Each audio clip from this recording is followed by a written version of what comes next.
कि जहाँ कहीं पर जुल्म दंदनाता है तो उस जुल्म के खिलाफ लड़ने की दावत भी हमें कुरान से और हमें अहादीस रसूल से मिलता। मैं जानता हूँ कि ये खिलाफ है संविधान के, ये खिलाफ है कुरान और हदीस के। इस्लाम बैलेंस मजहब का नाम, जुल्म के खिलाफ एक जुल्म मत करो और जुल्म को बर्दाश्त भी मत करो, जुल्म मत करो, जुल्म को बर्दाश्त भी मत करो। कहा गया मोहम्मद रसूलुल्लाह को अष्टो गुनाह पुरुषम दीपयन्ति, 8 सिफात मोहम्मद रसूलुल्लाह के थे। सबसे पहली सिफत पुरुषम दीपयन्ति, पुरुष थे वो, आप अलैहिस्सलाम पुरुष थे। पुरुषम दीपयन्ति, ऐसे पुरुष थे कि उनके लोगों को रोशनी मिलती थी, लोग उनसे प्रेरणा हासिल करते थे, लोग अपनी ज़िंदगी को सुधारते थे, लोग अपनी ज़िंदगी को उनके ट्रैक के ऊपर लाने की कोशिश करते थे। इसलिए कहा गया कि अष्टो गुणः, 8 गुण के मालिक। सबसे पहला गुण पुरुष थे वो, दीपयन्ति, ऐसे पुरुष थे कि रोशनी उनसे मिलती थी लोगों को। चूँकि कुरान नाजिल होता था, लोग शराब के दलदल में हैं, तो अल्लाह के नबी कहते थे कि लोगों कुरान नाजिल हुआ। अल्लाह के नबी अपनी ज़ुबान से कहते थे वला तशरिबिल खमर, ए लोगों इस शराब से निकलो, तो एक तरह से रोशनी हुई। चूँकि शराब पीने के बाद अंधकार, ज़िंदगी ख़त्म, पैसा ख़त्म, बीवी से लड़ाई, माँ से लड़ाई, बीवी को तलाक, बीवी को मारपीट शराब से। इसीलिए कहा गया कि पुरुषम दीपयन्ति, ऐसे महान इंसान थे प्रोफेट मोहम्मद, हमारे और आपकी तरह इस बॉडी मुजस्सम इन्नमा अना बशरुम मिस्लुकुम, मैं तुम्हारी तरह इंसान।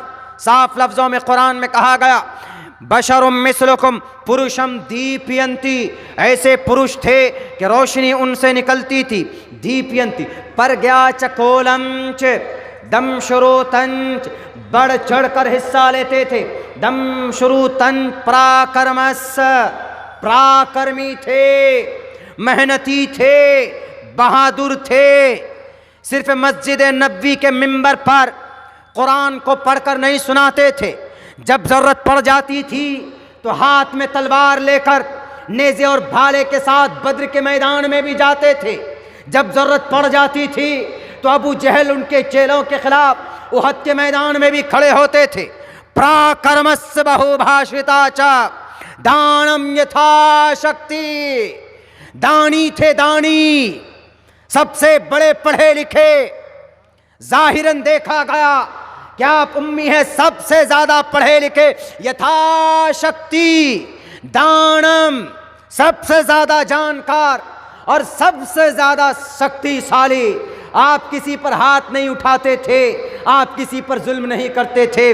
तो इसका ये मतलब नहीं कि मोहम्मद कमजोर। यथाशक्ति, इतनी ताकत थी आपकी तलवारों में, इतनी ताकत थी आपके बाजुओं में कि वो रुकाना जिसको उठाने के लिए ऊंट के खाल से अगर उसको उठाया जाता तो ऊंट के खाल फट जाती थी।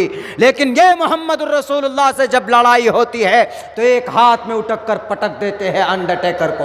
उस जमाने का अंडरटेकर, उस जमाने का बड़ा से बड़ा रुस्तम असफंदयार, बहुत बड़ा फौजी, बहुत बड़ा आर्मी, बहुत बड़ा रेसलर पहचाना जाता था। रुस्तम ने एक्सेप्ट किया मोहम्मद रसूलुल्लाह की ताकत को। कहाँ गई आपकी ताकत? फेसबुक में, आपकी उंगलियों में तो ताकत है। फेसबुक में टाइपिंग करो, किनके खिलाफ? अगेंस्ट मौलाना अब्दुल्ला, पोस्ट कर दो, बस ये ताकत है आपकी उंगली में। आपकी उंगली में एक डंडा उठाने की ताकत नहीं। मोहम्मद रसूलुल्लाह की जिंदगी को बनाइए ना रोल मॉडल, क्यों नहीं बनाते? कौन था गज़वे खंदक में?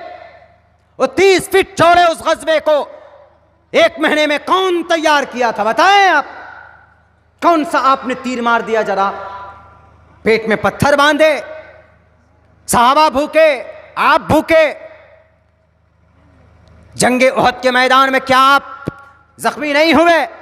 आप अलैहिस्सलातु वस्सलाम को बचाने के लिए, आप अलैहिस्सलातु वस्सलाम के सहाबा के लिए जो उन्होंने कुर्बानी देकर यहाँ तक पहुँचाया, मैं अल्लाह का वास्ता देकर कहता हूँ, अल्लाह ने आपको सलाहियत दी है उन नौजवानों को जिनको इल्म है, जानकारी है, तो वो खुदारा इस कौम को आगे बढ़ाने के लिए इस्तेमाल करें। जलसे के मंच को, इस कुर्सी को, इस मिंबर को आप कौम को बांटने के लिए इस्तेमाल मत कीजिए। हाँ, अगर खुलकर आपके सामने कोई बागी बनकर आता है तो मुझे भेज कर दीजिए उसका एड्रेस, मैं बोलूंगा उसके खिलाफ, सिर्फ बोलूंगा नहीं, कार्रवाई करूंगा। संविधानिक एतबार से उसके खिलाफ जो भी कार्रवाई होगा वो मैं करूंगा। लेकिन आइए हाथ बांध कर, बाजुओं से बाजू मिलाकर, कंधे से कंधा मिलाकर जालिमों का इस देश के अंदर में जो आज संविधानिक तरीके पर जो इस देश को हिंदू राष्ट्र बनाना चाहते हैं उनके खिलाफ आइए मैदान में। आप क्यों नहीं नबी की सुन्नत को आप और हम जिंदा करते? जुल्म के खिलाफ आवाज बुलंद करने की, बस अपनों के खिलाफ आवाज बुलंद करने की तो ताकत है आप में, लेकिन यथाशक्ति इससे प्रेरणा लें हम। यथाशक्ति कृतज्ञता चा, मेहनती, सबसे ज्यादा इबादत करने वाले पीछे नहीं हटते थे। जंगे उहद से लौट कर आए, ग़ज़वा खंदक से लौट कर आए, फौरन ऑर्डर होता दूसरी जगह पर चलिए, साहबा को फौरन खड़े कर देते, चलिए दूसरी जगह पर लड़ने के लिए। लड़ाई भी तो मोहम्मद रसूलुल्लाह ने की थी। हम नहीं कहते कि आप लड़ाई कीजिए, लेकिन हम ये कहते हैं कि कम से कम इनसे तो ये मिलता है ना कि मोहम्मद रसूलुल्लाह ने जालिम के खिलाफ हथियार उठाए, लड़े। तो आप हथियार नहीं उठा सकते, भारत में कानून नहीं है, लेकिन आप बोल तो सकते हैं ना। भारत का संविधान भी आपको इजाजत देता है ना। मोहम्मद रसूलुल्लाह की जिंदगी भी आपके लिए रोल मॉडल है ना। अष्टो गुणाः प्रूषम दीपयन्ति प्रज्ञा च कोलम च दम श्रुतं च प्राकर्मश्च बहुभाषिता च दानं यथाशक्ति कृतज्ञता च। सबसे ज्यादा इबादत करने वाले, सबसे ज्यादा ताकतवर, अल्लाबूक मैककम अदल्लबूक निखादकम। आखिरी नबी आखिरी किताब लेकर आए, उसके बाद वो किताब कैसी है? अज्ञान, अज्ञानी, जो लोग अज्ञानी हैं, जाहिल हैं, अज्ञान हेतु हुतवा, उसको पढ़ो। जो अज्ञानी लोग हैं उसको पढ़िए। पढ़ने के बाद फिर क्या होगा? पढ़ने के बाद सूर्य, चंद्रमा, सर्व नक्षत्र रहा, तो जब आप पढ़ेंगे तो सूर्य की तरह आप रोशन होंगे, यानी आपकी सोच और आपकी नॉलेज में इजाफा होगा, सूरज और चांद की तरह। कहाँ ये बात कही गई? ये बात कही गई है वेदांत में कही गई है। और अल्लाह के नबी अलैहिस्सलातु वस्सलाम तो हमारे थे ही। इन्न मिन खियारिकुम अहसनकुम अखलाका। मोहम्मद रसूलुल्लाह दुश्मन से भी हंसकर मिलते, प्यार से मिलते, लेकिन जब शरीयत के खिलाफ, कुरान के खिलाफ, हदीस के खिलाफ कोई काम होता, आपके तेवर बदल जाते थे, तेवर बदल